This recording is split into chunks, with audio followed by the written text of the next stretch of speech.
Hello students, देखिए हम लोग कल के यानी कि पिछला लेक्चर जो हमारा है उस लेक्चर में फ्रीडल क्राफ्ट एल्काइलेशन देखे थे और उसके कुछ बेहतर क्वेश्चंस के बारे में हम लोग डिस्कस किए थे।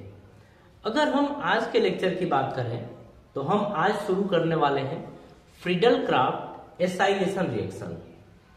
और अगर आपने पीछे के लेक्चर्स देखे हों तो जो ABCD टाइप के हम क्वेश्चन करवाते हैं या करवाए थे या करवाएंगे, वो काफी इंपॉर्टेंट होते हैं, उनको करना बहुत ही ज्यादा जरूरी होता है। ठीक है, चलिए हम आते हैं फ्रीडल क्राफ्ट एसाइलेशन पे।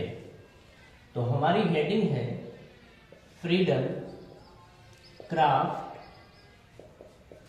एसाइलेशन। फ्रीडल क्राफ्ट एसाइलेशन ये हमारी हेडिंग है।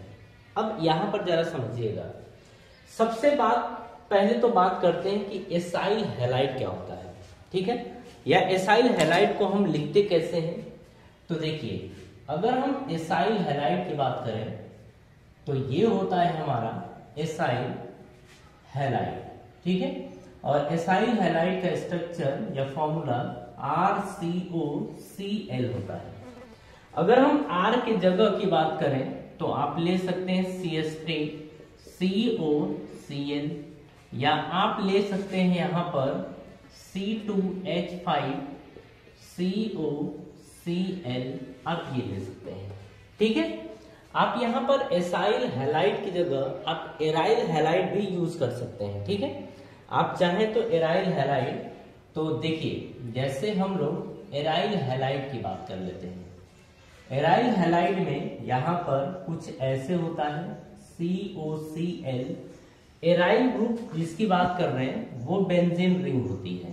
ठीक है, मतलब इसके साथ COCl, तो ये होता है आपका एराइल हैलाइड। तो ये तो समझ में आपको आ गया कि फ्रीडल क्राफ्ट एसाइलेशन या एराइलेशन हम किस तरीके से देखेंगे, अब उसके बारे में बात कर रहे हैं।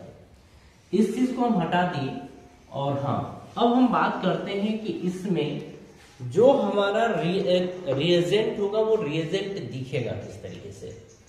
देखिए, अगर तीर के ऊपर हमको दिखता है या तो एराइल हैलाइड या तो आप देखेंगे कि एसाइल हैलाइड, मतलब दोनों में से R की जगह आप AR भी ले सकते हैं Cl, और आपको AlCl3 दिखे।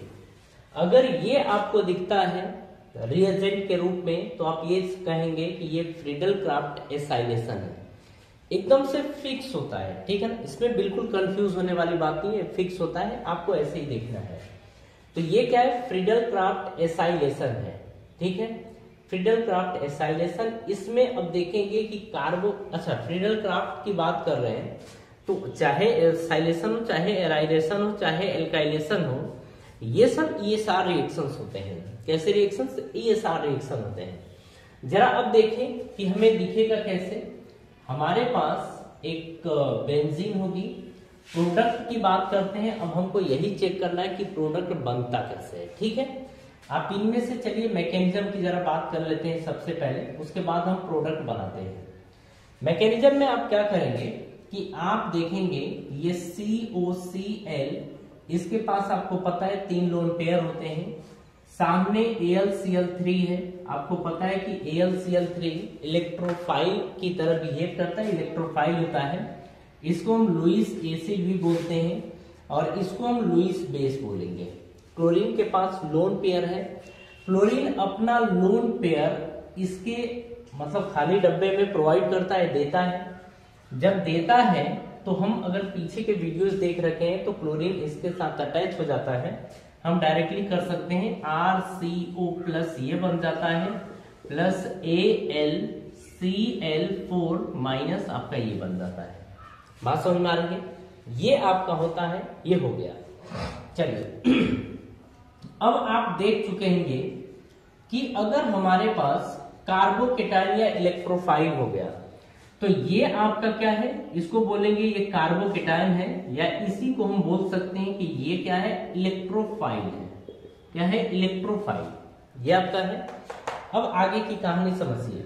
आगे ये है कि अब हम इसकी रिएक्शन कुछ इसके साथ कराएंगे। प्रोडक्ट हमारा क्या बनेगा, जरा अब उसको देख लिया जाए।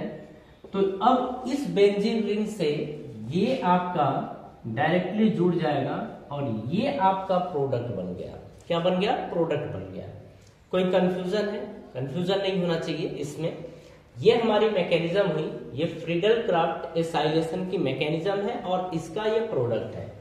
यानी कि हम बात करें अगर प्रोडक्ट की, तो प्रोडक्ट आपने देखा, ये आपका प्रोडक्ट प्रिपेयर हो गया। बात समझ में आ रही है? तो ये होता है फ्रीडल क्राफ्ट एसाइलेशन। पल्ले पड़ी बात। चलिए इसको जरा कॉपी करिए। हम इसके बाद कुछ न्यूमेरिकल्स उठाएंगे, सॉरी कुछ क्वेश्चंस उठाएंगे और इसको पहले कॉपी करिए। और हाँ, अब हम चलिए कुछ क्वेश्चन देखते हैं यहाँ पर। जैसे क्वेश्चन किस तरीके से आपके सामने आएंगे, अब उनकी हम लोग बात करते हैं। इसको भी हम हटा दे रहे हैं और बस बदलना कहां पर है, ये हमारा क्वेश्चन है। इसमें आपने इसकी जगह CH3 ले लिया, R की जगह आपने ले लिया CH3। आपने ये CH3 लिया है। अगर हम यहां पर कार्बोकेटाइन या इलेक्ट्रोफाइल की बात करें तो आपका इलेक्ट्रोफाइल बनेगा कुछ ये आपका इलेक्ट्रोफाइल बन गया। पल्ले पड़ी।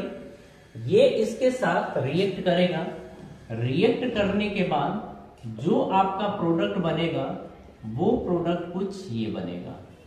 बात समझ में आ रही है? ये समझ में आता गई? ये आपका प्रोडक्ट बनेगा। इसी तरीके से अगर हमारे पास ये बेंजीन रिंग दे रखी हो और कुछ ऐसे ये आपका कुछ ये दिया हो और COCl दिया हो, AlCl3 दिया हो, तो ये क्या है? ये है फ्रीडल क्राफ्ट एसाइलेशन। आपको ये पता होगा या ये निकालेंगे, कुल मिला के देखेंगे तो इसमें जो इलेक्ट्रोफाइल बनेगा वो आपका ये बनेगा। ये इसके साथ रिएक्ट करेगा, रिएक्ट करके जो प्रोडक्ट यहाँ पर प्रिपेयर होगा वो प्रोडक्ट आपका कुछ इस तरीके से ये प्रोडक्ट आपका फॉर्म हो गया। बात समझ में आ रही है? ये आपका प्रोडक्ट बन गया। कोई कंफ्यूजन आपको नहीं होना चाहिए, ठीक है? इसके अलावा बहुत सारे एग्जांपल्स आपको दिखेंगे, अब आप आसानी से कर लेंगे। कुल मिला के आपको ध्यान रखना है कि ये आपका रिएजेंट है।